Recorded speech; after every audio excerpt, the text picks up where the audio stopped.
Oh, sorry I look so schleppy. I had an event at my kid's school. Let me get this out. I think you're a wonderful actress. Thank you. I loved All Over the Girl, but the theater stuff?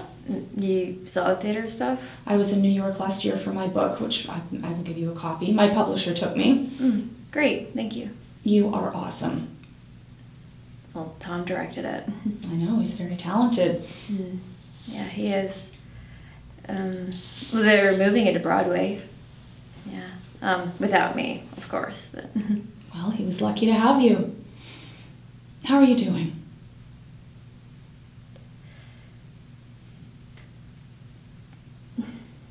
yeah, sorry, but Honey, just take some breaths, and while you do, I'm going to tell you about myself. If you should choose to hire me as your lawyer, I will work tirelessly for you. And I'm always available via phone or text, except when I'm with my kids. I insist on doing drop-off and pick-up every day at school. understand. I've been through this myself, so I know how it feels. You do? Yes. I have a kid with my ex-narcissistic artist, and he was verbally abusive. But now I am with a great boyfriend who lives in Malibu. Good. Tom, he isn't terrible. No, of course not. But they ravish you with attention in the beginning, and then once we're no longer the shiny new toy, they get sick of us. Yeah. Where do you want to live now? Well, I'm here now, obviously. I don't know if the show will get picked up, but LA, feels like home. Actually, it is home. It's the only home I've ever known without Tom, so. You want to stay here? Tom's not gonna want that. He hates LA. We're interested in what you want to do.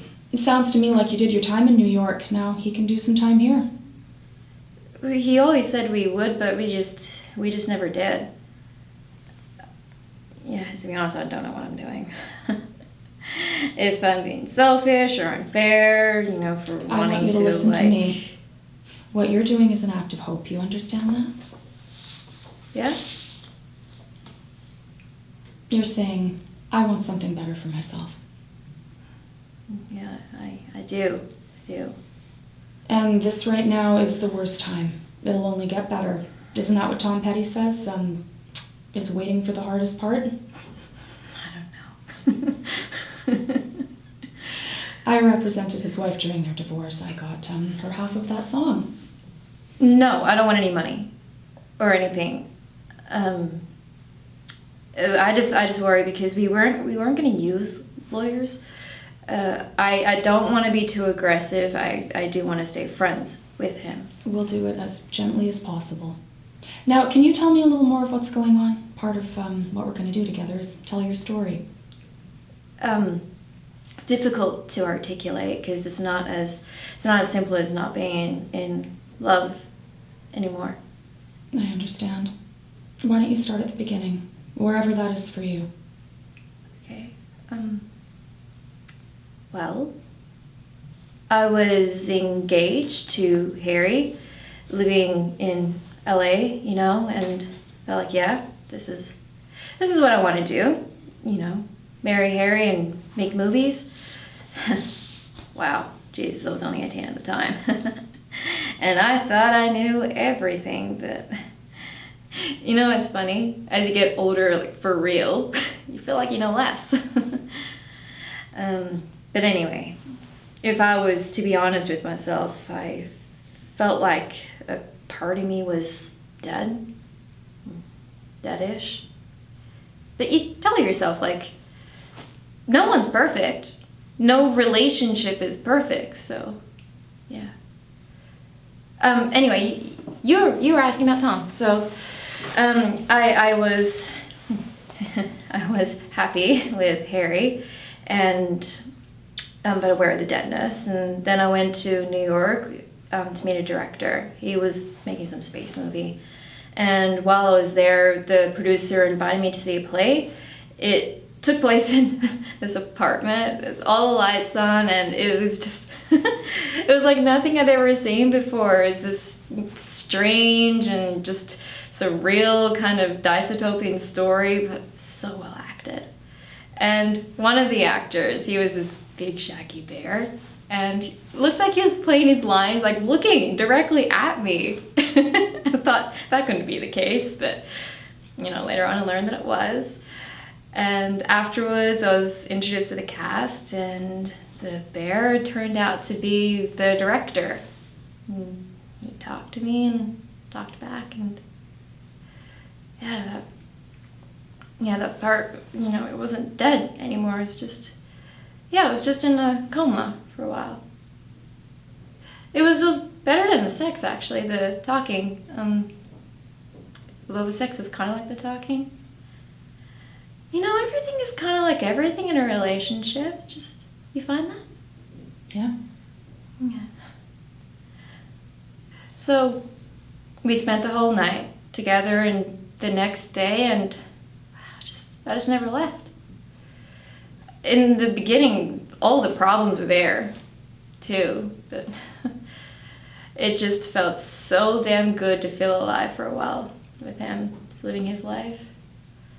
You know, in the beginning, I was the actress, the star, and, you know, everyone came to see me at first, and that felt like something. Then, as we got further along, drifted away from that, and I just became the actor that was in that thing around that time, because people came to see him now as the theater got more acclaim, but you know, it should have been fine, but you know, I just got smaller and smaller and had less weight, and I realized I never came alive for myself. I was just feeding his aliveness. I didn't even pick the apartment. I moved straight into his. I made noises though. I wanted to move to LA, but they just came to nothing. But we would come here on holidays because he liked my family. But if I ever suggested like do something like maybe a year or something, and it just, you know, just put me off. It would be so strange if he came up to me and said, "What do you want to do today?" Oh, actually, did you see that George Harrison documentary? It was, I was just like, that's it. That is it. Just be a wife. Be a wife and eventually a great mother. Be like George Harrison's wife, and that is enough. It should be enough. But I didn't even remember her name. So that was like, not doing that. So anyway, this pilot came along, and it was shot in LA, and it paid so much. And it was this lifeline thrown to me, and it was this piece of earth that, you know, was just mine. I don't know why, but I was embarrassed in front of him about it. But then also I was like, no, this is it. This is me. This is what I'm worth. This is who I am. And I don't care if it's stupid. It is mine. And if he just turned to me, hugged me, and said, just, baby, I am so excited for you and your adventure. And of course you can have this piece of earth here that is just yours. We may not be getting divorced right now. But yeah, he made fun of it. And, you know, jealous like he is. Then he realized about the money. And, and told me I could funnel it back into the theater company. That's when I realized, yeah, he doesn't see me. He doesn't see me as something separate from himself. So then I asked, like, you know, what's my phone number?